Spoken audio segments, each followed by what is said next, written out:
E. coli no resistentes y cogen, por ejemplo, Haemophilus, Moraxella, pueden coger muy bien incluso los productores de beta-lactamasa espectro extendido. Doble A, beta-lactamasa espectro extendido, acuérdense que es ESBL, diferente al más severo, que es el Blake. ¿Ya? Al Blake. Entonces, aquí tienen sobre todo la cefuroxima, ¿ok? Y el cefaclor como vía oral. Este es oral y parenteral. Este es parenteral y vía oral. Y cefaclor, que es vía oral. Capítulo aparte es la cefoxitina. ¿Por qué es capítulo aparte? Porque la cefoxitina pertenece a la segunda generación, pero no es una cefalosporina, es una cefimixina. O sea, farmacológicamente es una cefimixina. Acuérdense, cefimixina. ¿Ok? Y entonces la cefoxitina es la única cefalosporina que es cefimixina y que tiene actividad antianaeróbica. ¿Se acuerdan que le decía que la cefalosporina no tiene actividad antianaeróbica? ¿Se acuerdan? Que yo le decía eso. Alguien debió haberme dicho, doctor, ¿y la cefoxitina? Y le ponía 20. ¿Y la cefoxitina? Ah, tienes razón. La cefoxitina tiene actividad contra bacteroides frágiles, que es el más importante anaeróbico del abdomen. Entonces, por eso es que cefoxitina, llamado Mefoxin, es el medicamento de elección en la apendicitis. Recuerden que hoy en día la apendicitis es una enfermedad infecciosa, ya no quirúrgica. Se maneja primero con antibióticos. Y si cede con antibióticos, no lo operas. Obviamente que en el Perú todo se opera porque es negocio. Pero en el mundo civilizado ya no se opera. Primero se empezó con niños, eso ya está, y después ahora con adultos. Pero cuando tú tienes una apendicitis, lo pones en observación, lo hidratas, que no coma nada, Mefoxin. O si tienes ceftriaxona. Y esperas a que baje toda la inflamación y que el coprolito suelte. Y se acabó el asunto. Y chao, te evitaste la cirugía. Ah, si no, haces lo que yo hice. Abdominales, lo perforas.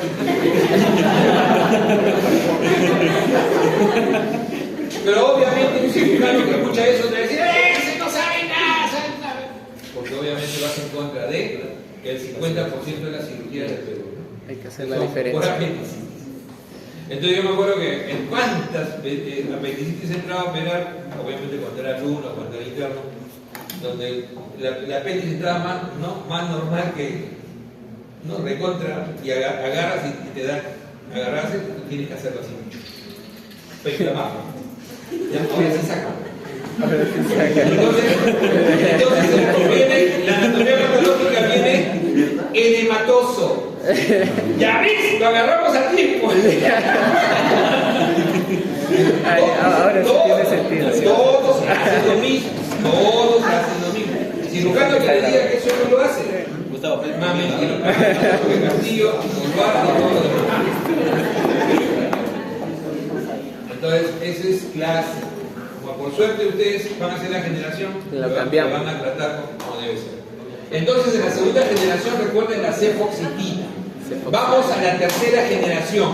Si en la primera era sobre todo gram positivos, en la segunda todavía te cogía bien gram positivos y aparecían los gram negativos, en la tercera es netamente gram negativo, bacilo gram negativo. Y entonces en la tercera generación tienes sobre todo el más útil de todos, la ceftriaxona y su hermana cefotaxima. Ahora tú me dirás, doctor, ¿y por qué cefotaxima no usan más que ceftriaxona? Por dos motivos. Ceftriaxona tiene efecto posantibiótico. ¿Se acuerdan cuál es el efecto posantibiótico? EPA, el efecto posantibiótico. Ya estoy muy ciego. Efecto posantibiótico. Sí. El efecto posantibiótico es la capacidad que tiene el antibiótico de seguir inhibiendo a la bacteria aún por debajo de su zinc. Entonces, tú llegas al zinc y después de eso ya no deberías inhibirlo. Comienzas a generar resistencia, ¿no? Sí, ya. Pero ¿qué pasa si tú bajaste del zinc y sigue inhibiéndolo, te inhibirás? Súper inhibido. Parece más bueno. Ya aparece alumno lupeo cuando da el examen. Súper inhibido. Entonces, esa es mi final, obviamente. Entonces, cuando descubrieron eso en el año 95, dijeron efecto posantibiótico. A partir del año 96 la ceftriaxona cambió de cada 12 a cada 24 horas. O sea, hasta el año 96 lo usábamos cada 12 horas. 1 gramo cada 12. Todo se usa cada 12. Hoy en día usas 1 o 2 gramos cada 24 horas. ¿Por qué? Por efecto posantibiótico. ¿Ya? Por efecto posantibiótico. En cambio, la cefotaxima no tiene ese efecto posantibiótico, es mínimo, pero la ventaja que tiene cefotaxima es que produce menos cristales que la ceftriaxona. Y eso lo prefieren los pediatras. Los pediatras prefieren cefotaxima a ceftriaxona, porque dicen que tienen menos riesgo de concentración de cristales en la vía biliar. Entonces, por eso es que van a ver que cefotaxima se utiliza muchísimo en neonatología. Cláfora, ¿ya? Es el nombre cláfora. Y entonces tienes, todo esto son parenterales, ¿eh? Cefotaxima parenteral. Entonces aparece los vía oral, cefixima y cefodoxima son los mejores vía oral. ¿Cuál es el defecto de estos? El defecto de todos los betalactámicos, vía disponibilidad no es muy alta. O sea, si amoxicilina llega a 100%, estos llegan a 40, 50, 40, máximo 50, normalmente 40. Ya es suficiente con 40, pero son suficientes para ciertas infecciones o para descalamiento. ¿Qué es descalamiento? Se llama terapia secuencial. Acuérdense de ese concepto, terapia secuencial.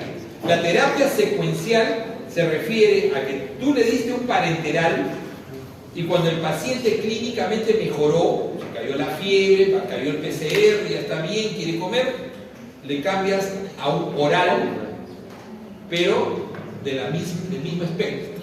Ejemplo, le estabas dando ceftriaxona, ya está mejor, lo cambias a cefixima, 400 miligramos al día. El mismo espectro que la ceftriaxona.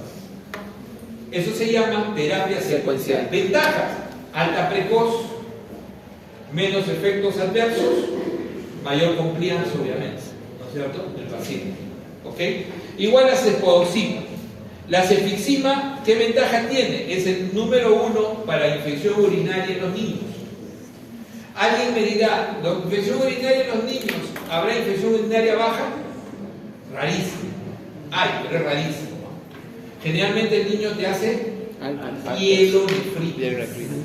El niño cuando hace infección urinaria te hace pielonefritis. Y es la única infección que deja cicatriz. Por eso que la infección urinaria en niños debe ser tratada en forma agresiva. Si el niño no tolera la vía oral, tiene menos de 2 meses, o está tóxico, debe ser hospitalizado. Si no, le da su cefixima oral, 8 miligramos kilo peso por día, por 10 días, muy buena terapia. ¿Ok? Muy buena terapia. Y el cefdinib también es un buen oral. Este también es un buen bioral de tercera. Pero acá en tercera tienes puedes dividir los terceras en 2 tipos. Los no antipseudomonas y el antipseudomona. ¿Cuál es el antipseudomona?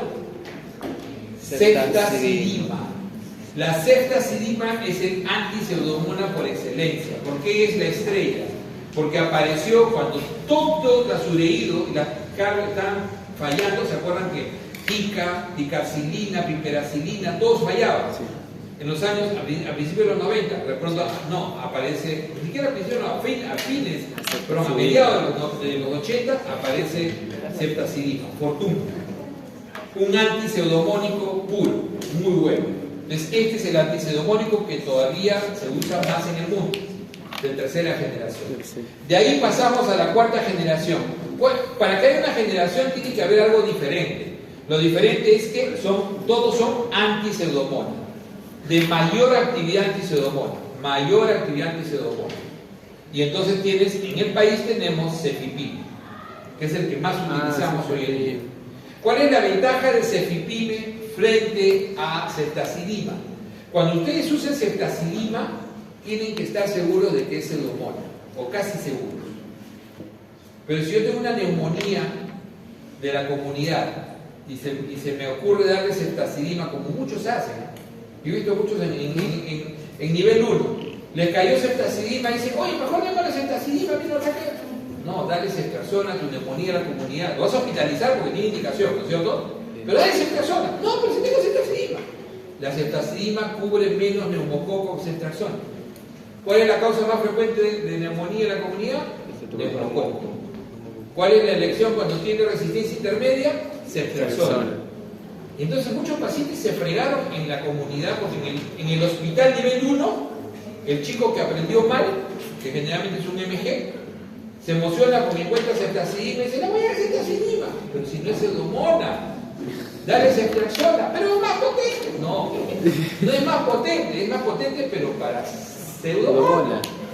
No se lo digo, pero lo he visto 100 veces. Y el paciente viene transferido con un absceso, fregado, porque le dieron ceftazidima, y era neumococo, porque el neumococo puede ser mortal. El neumococo puede ser mortal, si está mal manejado. Entonces, la ventaja que tiene cefepime, miren lo que voy a decir, la ventaja que tiene cefepime es que sí cubre muy bien, incluso mejor que ceftriaxona en el neumococo. Yo me acuerdo que cuando vimos este problema una vez en el INS, decía, el doctor Suárez decía, ¿y cuál es la solución? Pues? Mira, en lugar de mandarle ceftazidima, mandarle cefepime. No, sean mal, pero mejor. En lugar de ceftazidima, mandarle cefepime, porque si van a estar usando para neumonía, te aseguras, y eso se comenzó a hacer en una época. No sé si lo seguirán haciendo, pero fue... Lo interesante es que por ahí alguien rajó y dijo, oye, están mandando cefalosporina de cuarta a primer nivel. Lo que pasa es que tenías que mandar un antipseudomónico. Y si le mandabas ceftazidima, iban a seguir usándolo indebidamente y neumococo no se iba a aprovechar. ¿Se dan cuenta? Sí. Esas cosas, conociendo el asunto, puedes solucionar. Y quinta generación, que ya llegó al país, recién, el ceftobiprol y ceftaroline. ¿Por qué son quinta generación? Porque son anti-estafilococo aureus meticilino resistentes. ¿Qué quiere decir eso? Que todo lo demás, betalactámico, penicilínico, carbapenel, todo, ninguno es contra meticilino resistente. Todos los betalactámicos pueden coger estafilo meticilino sensible. Pero cuando sospecha meticilino resistente, ¿qué le tienes que sumar? Vancomicina. Siempre le tienes que sumar vancomicina. Entonces, cuando tú tienes una infección, una neumonía hospitalaria, siempre le tenías que sumar vancomicina, ¿no es cierto? Sí. Entonces, ahora ya no tienes que sumar. Con ceftaroline o ceftobiprole ya no tienes que sumar. Además, el ceftobiprole es útil en neumococo resistente a penicilina, que también tenías que usar más. Una ventaja. Acá solamente para que vean algunos datos interesantes, ¿no? Primera generación, meticilino sensible, sobre todo estafilos. Acuérdense, celulitis, piodermia, especies de streptococos, no activo con enterococos. ¿Cuáles son sus principales indicaciones de la primera generación? Profilaxis quirúrgica, infección urinaria, pero en gestantes. Doctor, ¿y por qué en gestantes? Porque el perfil de seguridad es mayor que, obviamente, en nitrofuratoria. ¿Ya? Segunda generación, es activo contra anaerobios orales. Es activo, tiene mejorada actividad contra, les decía, Haemophilus, Moraxella, Neisseria. ¿Por qué? Porque tiene mayor actividad contra SBLE, actividad reducida, posible resistencia. ¿Cuáles son las grandes indicaciones de segunda generación? Igual, profilaxis, infecciones. ¿Qué infecciones intraabdominales? ¿Quién estará indicado ahí? Cefoxitina. Específicamente cefoxitina, es el que está para infecciones abdominales. Y cefuroxima es de muy buena performance contra sinusitis y otitis media. Pero alguien me dirá ya, doctor, ¿y realmente sinusitis necesita antibiótico? Solo en el 15% de los casos. La sinusitis aguda es 85% viral. Pero todo el mundo va al antibiótico. Tercera generación. Entonces ahí tienes, mira todas las indicaciones, es el gran grupo. Miren todas las indicaciones que tienen tercera generación. Neumonía intrahospitalaria, infección urinaria, pero se da cuenta, la mayoría son intrahospitalarias. Infecciones óseas. Alguien me dirá, doctor, ¿y ceftriaxona entonces por qué lo usan en ambulatorio? Porque realmente ceftriaxona, hay estudios que demuestran que su perfil de uso ambulatorio es bueno. porque se puede utilizar intramuscularmente 1 gramo al día. Entonces te da ventaja cuando tienes pacientes que no quieres hospitalizar. Siempre tengan en cuenta que ceftriaxona se puede utilizar intramuscularmente hasta 2 gramos. Hasta 2 gramos. Diluido en lidocaína. Incluso hoy en el Perú ya todas las ceftriaxonas vienen diluidas en lidocaína. Vienen su ingrediente en lidocaína para que le pongas intramuscular. No digo que sea lo mejor, pero ya hay buenos estudios que demuestran una buena performance en neumonías y en infecciones urinarias. El problema es que están usando mucha gente ceftriaxona para gripe, ¿no? Pues, entonces ahí viene el problema. No todo está con fiebre, le duele la garganta, gripe.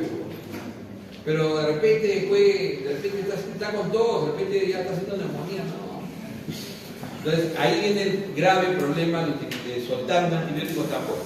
Pero la ceftriaxona es tan noble que hasta ahora es de tercera generación, más activo, obviamente ya han visto, súper activo contra bacilos gram negativos, pero no es activo, todos no son activos contra pseudomonas, solamente ceftazidima. Ceftazidima es la única que es activa contra pseudomonas aeruginosa. Acuérdense que la resistencia, sobre todo, es por la beta-lactamasa de tipo AMPC. Esa es la que genera más resistencia en cefalosporines. Cuarta generación, lo que tenemos en el país, cefepime. Gran actividad contra gram positivos, como por ejemplo neumococo, y gram negativos, incluyendo pseudomonas. Mayor actividad contra pseudomonas que ceftazidima. También conserva actividad contra otras enterobacterias, incluso las que producen AMPC. No activa con enterococo. Y la quinta generación, ceftarolin, como le decía, la actividad contra estafilococo metilerido la resistente. Veamos entonces, existe un antículo que no está clasificado, ¿no? Que es el cefiderocol. Hoy en día están apareciendo nuevas cefalosporinas, solas o combinadas con inhibidores, básicamente por un grave problema: los bacilos gram negativos en infecciones urinarias complicadas. Los BLE, ¿no? Los SBLE, los BLE y los productores de carbapenemasas. Entonces, ahí tienes 3 problemas que hemos estudiado la vez pasada. Entonces, este cefiderocol, por ejemplo, es una cefalosporina llamada siderófora, activa contra gram negativos resistentes a múltiples fármacos. Entonces, esto es un fármaco contra bacilos gram negativos de alta resistencia, ¿ok? Incluyendo beta-lactamasas, carbapenemasas de espectro extendido. Entonces, incluyendo pseudomonas aeruginosa, incluyendo Acinetobacter baumannii, incluso estenotropomona, que antes solamente podíamos cubrirlo con ¿qué? Con cotrimoxazol. ¿Recuerdan que les decía? Estenotropomona solo podíamos cubrirlo con cotrimoxazol. Entonces así va apareciendo nuevos antibióticos. Mayor estabilidad de beta-lactamasas.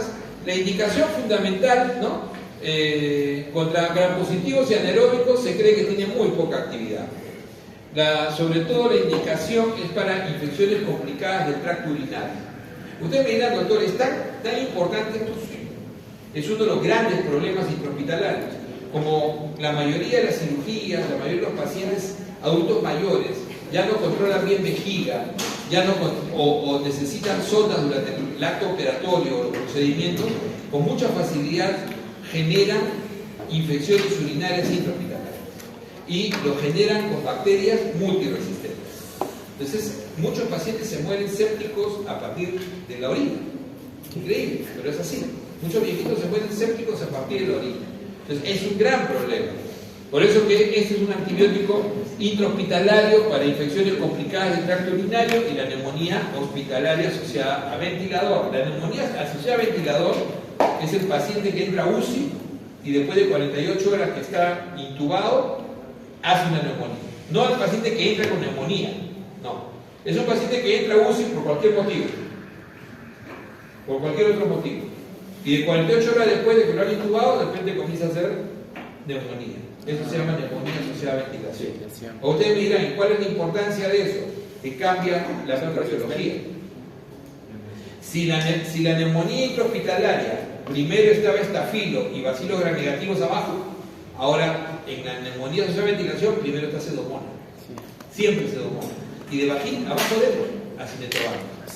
Ahí viene el problema. Entonces, cuando te ponen una pregunta de neumonía asociada a ventilación, tú tienes que coger un carbapenén. No puedes escoger una cefalosporina, tienes que coger un carbapenén, mero de preferencia, porque no vas a coger sino acetobacter. No hay manera de coger acetobacter. Ok, entonces todavía está en ensayos algunas indicaciones de cefidrococ.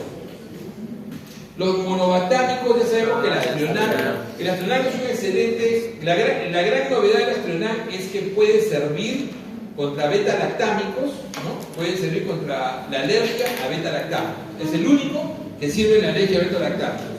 Su espectro es idéntico a los aminoglucósidos, contra bacilos gram negativos.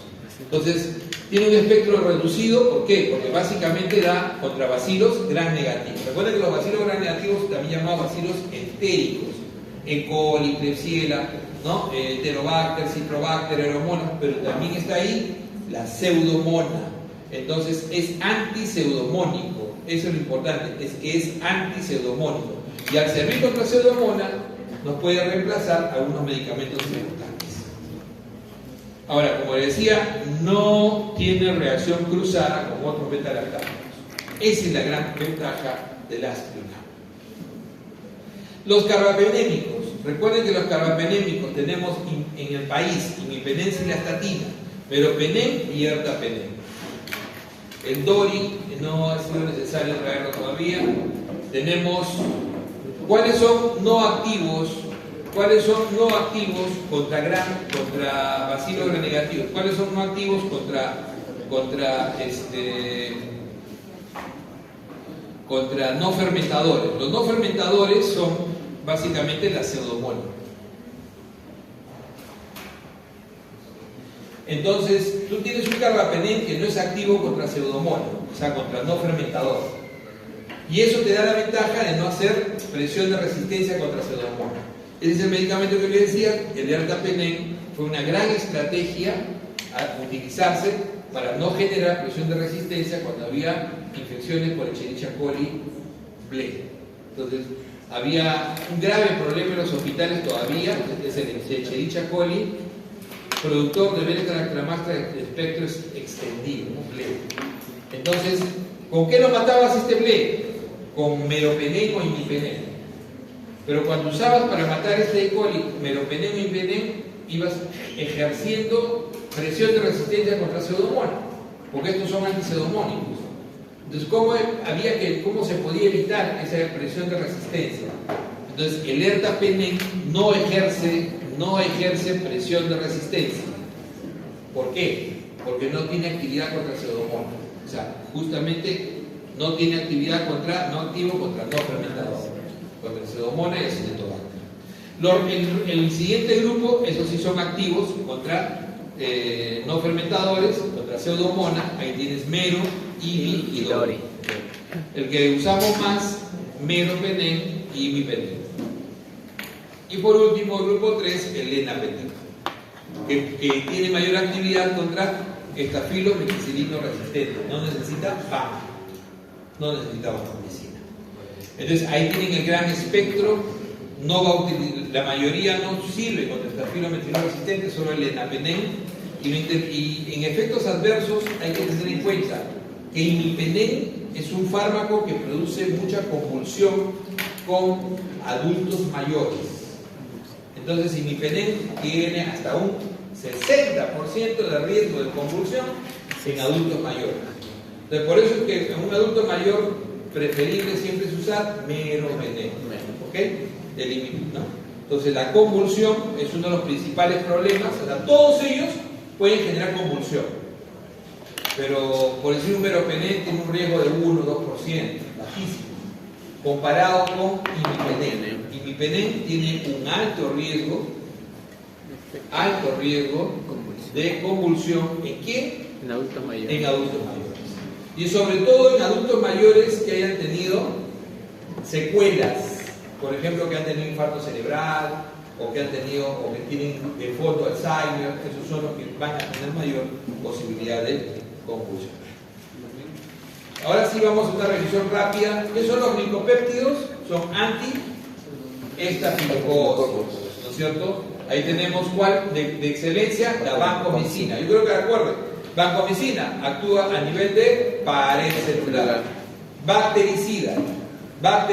¿Quién es su competencia? Linezolid, pero es bacteriostático, ¿no? La vancomicina tiene indicaciones sobre todo en infecciones por Staphylococcus aureus y en infecciones por enterococo. También acuérdense del enterococo, que es un gran positivo, especialmente el enterococo fecalis y el enterococo faecio. Es muy útil en todas las infecciones, pero ¿qué tipo de estafilo? El estafilo meticilino resistente. ¿Cuál es el gran problema? El primero adverso, síndrome de hombre rojo o cuello rojo. Ya les dije que no es alergia, no es RAM, ¿no es cierto? De ahí tienes la toxicidad, sobre todo la nefrotoxicidad.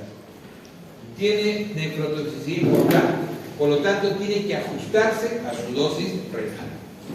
Glicopéptido, como decíamos, sobre todo en estafilo meticilino resistente y en enterococo.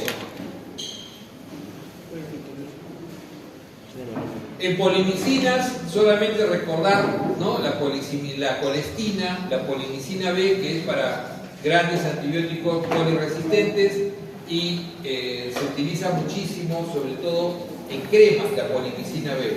Es tópico.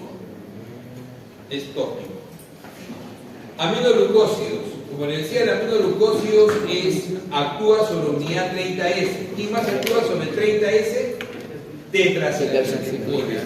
Entonces tienen un amplio espectro, pero tienen un espectro básicamente en bacilo gram negativo, no es amplio, solo en bacilo gram negativo. O sea, es netamente bacilo gram negativos y puede coger estafilo.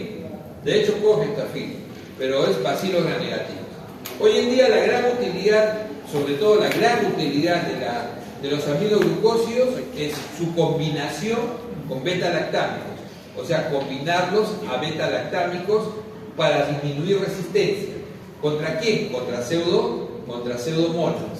Recuerden, hoy en día tenemos Genta, Amica, Tobra. En el Perú no hay parenteral, todos son parenterales, también hay en gotas para oftálmicas. Lo que van a encontrar Tobra en el Perú es en gotas oftálmicas. Generalmente en Estados Unidos, por ejemplo, usan Tobra, no usan Genta. Tobra y Genta son muy similares en aspecto. Por eso es que se usan, algunos países tienen Tobra, otros tienen Genta. La Tobra tiene ligera ventaja, pero cualquiera de los dos. Y hoy en día tenemos la plazomicina, que vence mayor resistencia. La plazomicina ha sido sintetizada básicamente para infecciones urinarias multiresistentes, o sea, en el mismo sentido de los últimos antibióticos que se están sintetizando. Entonces, actividad sobre 30S. Se suele, como decíamos, en monoterapia puede usarse en gonorrea, pero generalmente es terapia combinada. Como ven ustedes, infecciones severas por gram negativos es terapia combinada. Se suele agregar generalmente a cualquier terapia que tenga pseudomonas con riesgo a resistencia. Entonces tú tienes un beta-lactámico, puedes tener una ceftazidima y agregas amicacina adicional. ¿Cuál tiene menos nefrotoxicidad? Pregunta, amicacina. Amicacina tiene menos toxicidad que la Genta. ¿Okay? La amicacina tiene menos toxicidad que la Genta, menos nefrotoxicidad. Pero la amicacina tiene un poco más de ototoxicidad, pero tiene menos nefrotoxicidad. Entonces, por eso lo que más se prefiere utilizar es, más nefrotóxico es la Genta, más ototóxico es la amica. La ototoxicidad es vestibular, va a producir vértigo. Además de disminuir un poco la audición, sobre todo produce vértigo. Tetraciclinas, las tetras a nivel de ¿qué? De la fracción 30S. Muy bien, 30S. Son bacteriostáticos. Estos sí ya son bacteriostáticos. ¿Ok? Tienes generalmente la de primera generación, ¿no? Que es la tetraciclina, tienes la doxiciclina, que esta ya se considera de segunda generación, y además de la doxiciclina hay otra de segunda que se usa mucho, que es la minociclina. La minociclina. Esta minociclina es muy útil, muy útil en algunos países. O sea, en realidad las tetraciclinas tienen un amplio espectro, incluyendo anaerobios. Acuérdense del acné.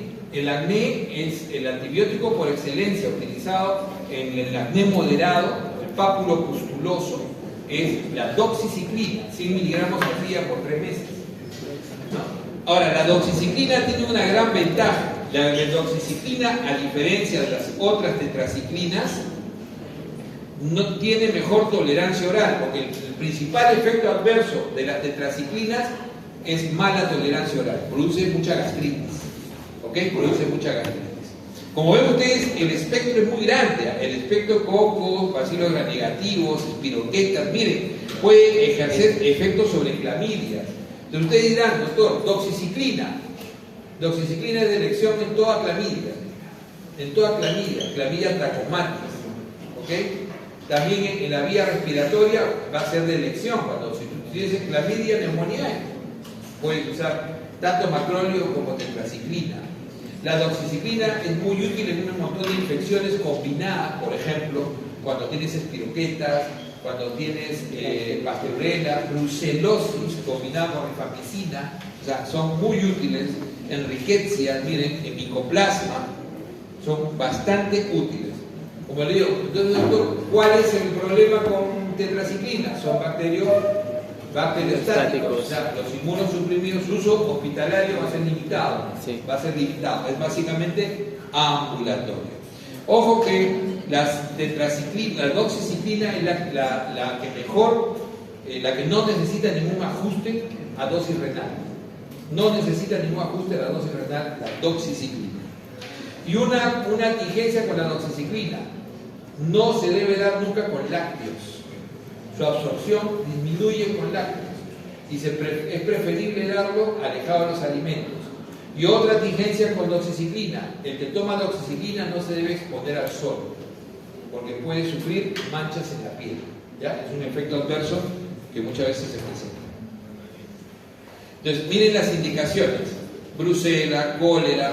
¿Por qué úlcera péptica? Helicobacter pylori, acné, granuloma inguinal, piroquetas, miren todas las indicaciones. En neumonía es el medicamento alternativo a los macrólidos. Y los efectos adversos, sobre todo gastrointestinales, recordar la fotosensibilidad, esto sobre todo en la doxiciclina. El vértigo, sobre todo, básicamente en la minociclina. ¿Ok? Mareo, toxicidad vestibular es en minociclina. Ahora, ¿por qué es importante? Porque la minociclina lo usan mucho los dermatólogos. Y decía, ¿pero por qué? La elección en acné debería ser doxi. Pero hay muchos dermatólogos que dan mino. ¿Por qué? Porque imagínate que un dermatólogo te da doxi y a pesar de que te ha advertido, tú te expones al sol y te manchas la cara. Pucha, dice, ese dermatólogo me manchó la cara. Claro, me curó el acné, pero me manchó la cara. Entonces, el problema, muchos dermatólogos no usan doxi porque saben que muchos jóvenes no siguen las indicaciones. No salir al sol, no usar bloqueador cada 2 horas. Entonces, es difícil, ¿cierto? Es difícil. Pero la minociclina tiene más efectos adversos que la doxi, produciendo vértigo, produce mayor gastritis. Entonces, realmente deberían prescribir doxi.